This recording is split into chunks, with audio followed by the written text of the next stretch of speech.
Going to be covering the Guardian and Juggernaut DPS Focus and Rage advanced classes today.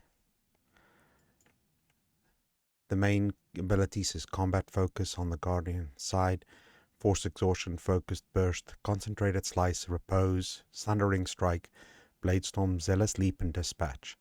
On the Juggernaut side, it's Enrage, Force Crush, Raging Burst, Furious Strike, Retaliation, Sundering Assault, Force Scream, Obliterate, and Vicious Throw. The rotation goes as follows.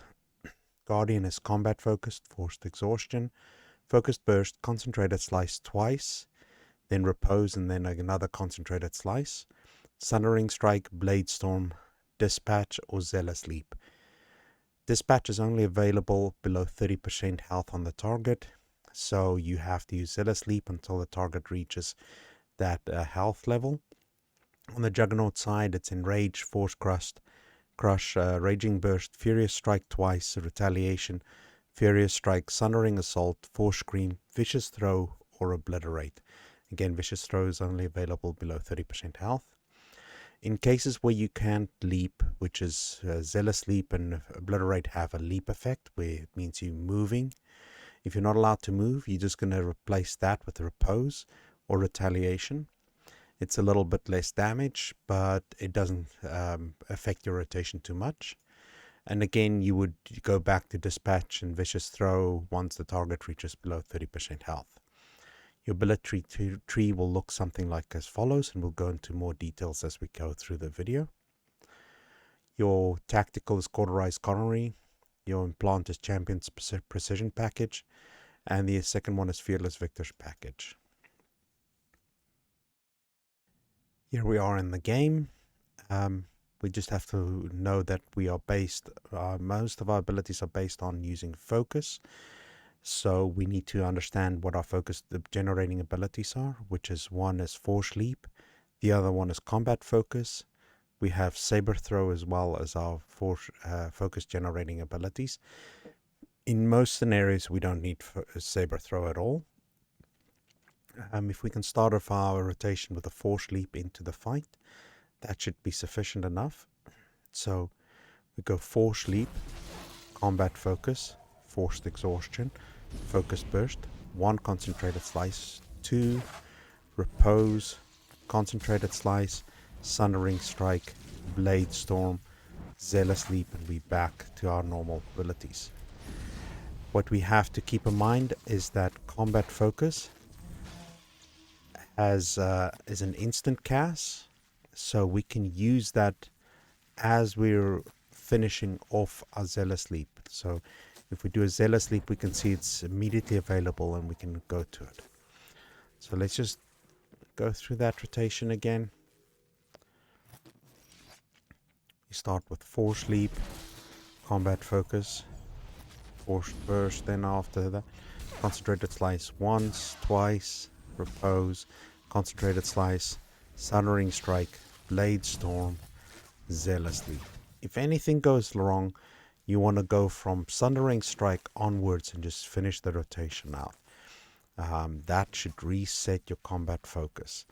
You can include Saber Throw as well to help you build up some focus there. The other thing to understand is that Sundering Strike is our Sundering applying ability, even though it's later in the rotation. We don't want to start off with it because its cooldown is going to be prohibitive in using it in the actual rotation. So the first time we start our rotation, we might not have Sundering Strike or Sunder on the target. That's okay. The second rotation will. Let's look at the ability tree real quick. So on line 23, we're going to pick Zenith. Dealing damage with Focused Burst or Force Sweep increases the critical hit chance and critical hit damage by 15% for 6 seconds. If we look at the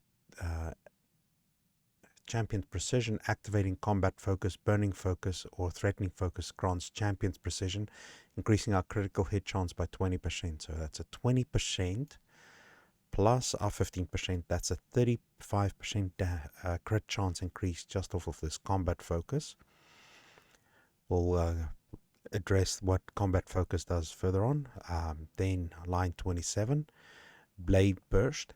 Blade storm does damage to additional enemies in a cone in front of this and slows them by 50% for 6 seconds. This is about the best ability in this line.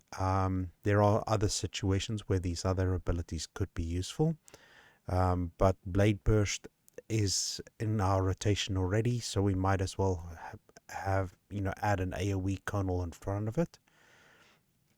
Line 39, we're going to do Zealous Discovery. Activating Zealous Leap reduces the cooldown of combat focus by 3 seconds.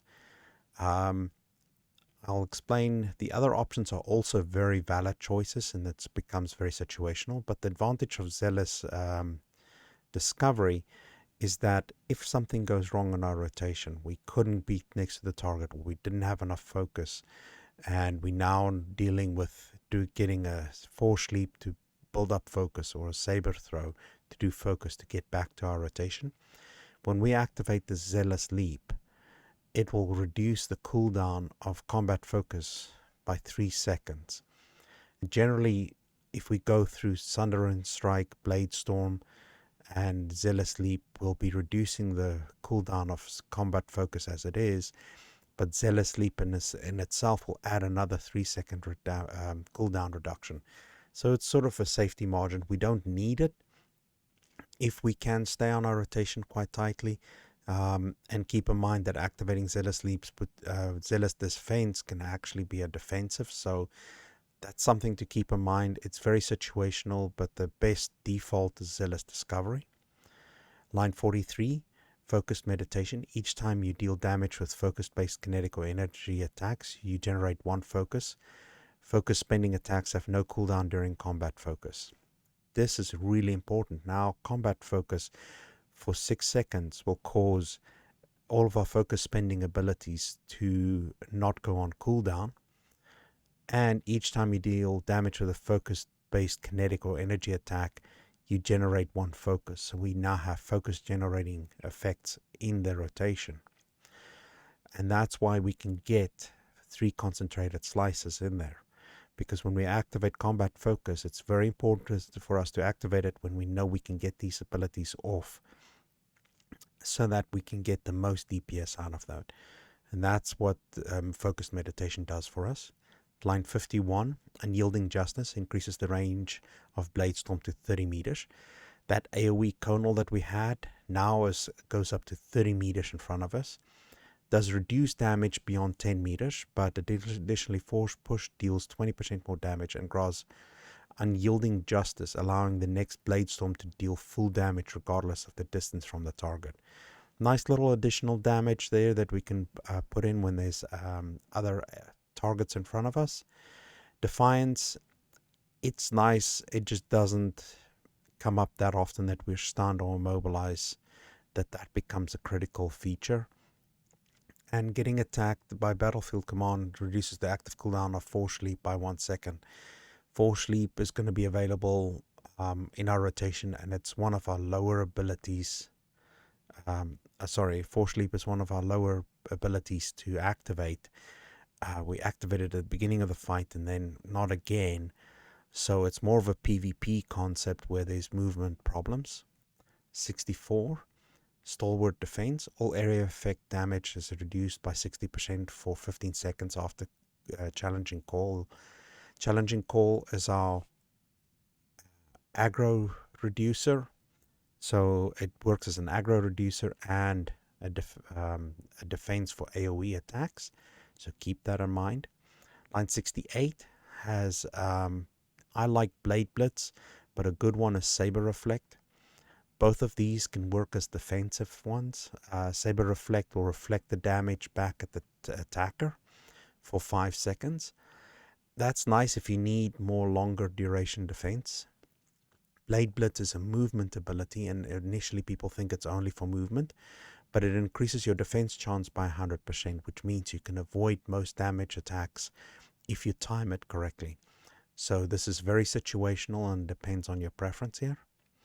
Line 73 reduces, we're going to take through peace, reduces the cooldown of focus defense by 30 seconds. So focus defense is our heal, that self-heal ability that is activated whenever we get attacked. And it reduces it by 30 seconds, down from 2 seconds to 1 minute, and 2 minutes down to 1 minute and 30 seconds. The other abilities are nice. If you are in a situation where you're going to be slowed, gathering strength is a nice one, because whenever your movement is impaired, you gain a 10% damage bonus to your next ability that consumes focus. This effect can stack up to 5 times and last 15 seconds.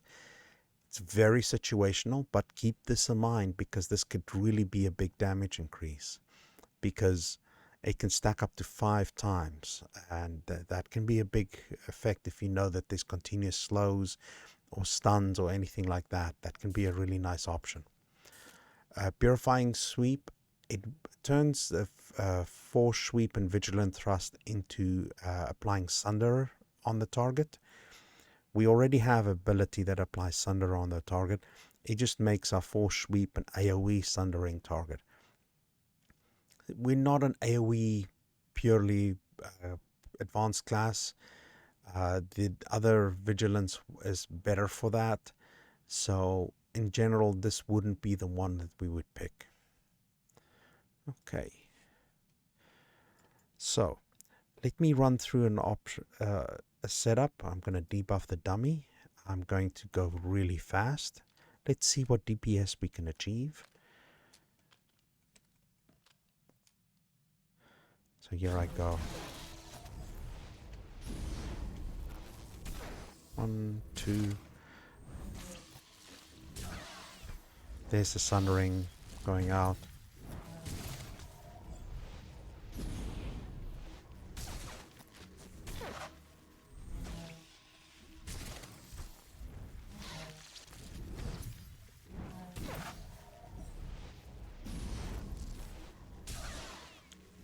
You can see we're up at 27, spiking up to 31.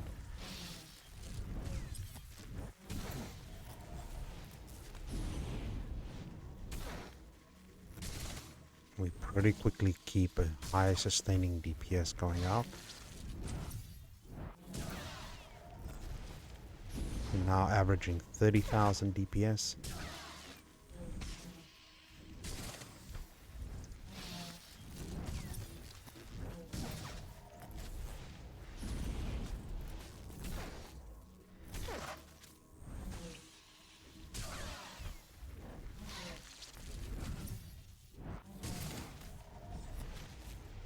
Looks like we can maintain 30.5 quite consistently.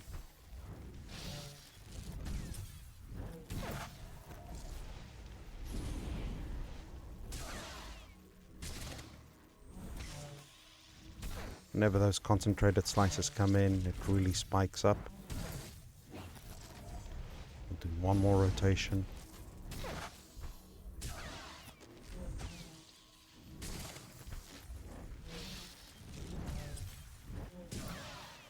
Okay, we ended there at 30.8, 30.31,000.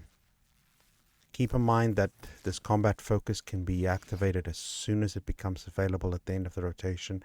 It doesn't activate the global cooldown. As you can see here, it just activates. This ability can immediately be used.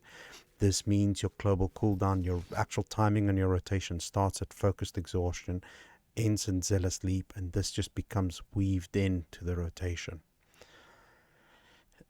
Keep in mind that challenging call is a defensive. You have a Saber Ward as a good defensive. It is a 3-minute cooldown, so that's a real risky effect. You are fairly tanky just with your other abilities and what they can do for you. Focus defense is a really good heal and works as a defensive because it constantly can heal you for a while. Inure will increase your health pool by 30% for 10 seconds. At the end of the 10 seconds, that pool of health comes off. So it's sort of an emergency, oh, I need help. You've got 10 seconds to help me for your healers. In addition, Inure works as a cleanse. So this is your one cleanse, and if your team needs a cleanse, use that as an ability. Keep in mind that a Shield Adrenal is always a good call. You do have a Blade Barrage as another ability that will fill in. It doesn't do anything else, but it can generate some focus for you. It won't generate focus for you. But it is a nice filler if you're waiting for your pool for these other abilities to come off to start your rotation again. And then Saber Throw will generate at least 2, sometimes 3 focus for you. Okay, let's go look at the Imperial side. Now here on the Imperial side, we've got our training dummy. Again, our rotation starts with Enrage. I'm just going to slowly go through it first.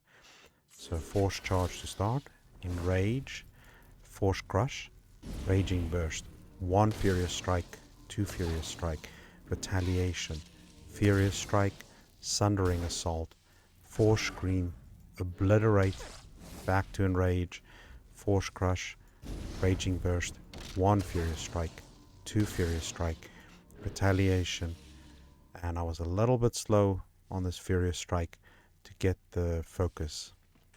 If this does happen to you, you would just go through your rotation, and Sundering Assault you see brings in quite a bit of rage there for you.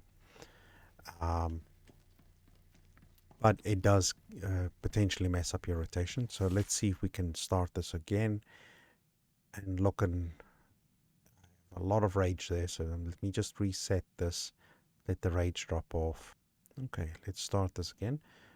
Force Charge, Enrage, Force Crush, Raging Burst, 1 Furious Strike, 2 Furious Strike, Retaliation, Furious Strike, Sundering Assault, Force Scream, Obliterate, Enrage, Force Crush, Raging Burst, 1 Furious Strike, 2 Furious Strike, Retaliation, Furious Strike, Sundering Assault, Force Scream, Obliterate. Okay. And the reason why this can be a problem is that we have sort of an immunity from Force Crush from our previous abilities, where Furious Strike doesn't use any rage. So let's have a look at that. It's Force Crush, Raging Burst. Look at the first one doesn't use, second one uses 1, and then we come back, and then we build back focus of a rage with our Sundering Assault. So it's in the middle of the rotation as our next build-up ability. And that first Furious Strike, the timing of it is really sensitive to make sure we don't use any rage or focus depending on which side you're on. So let me debuffing the dummy. Let's see what we can do.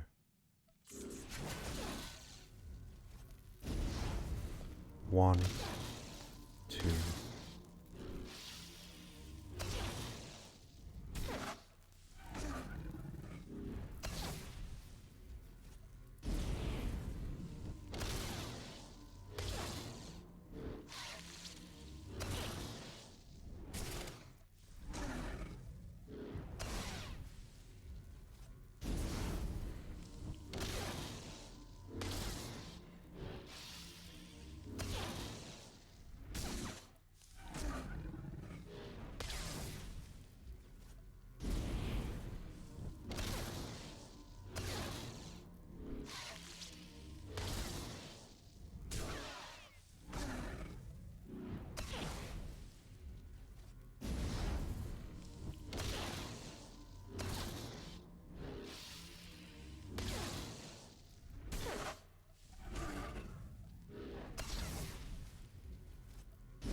So 33.5, very attainable in this setup.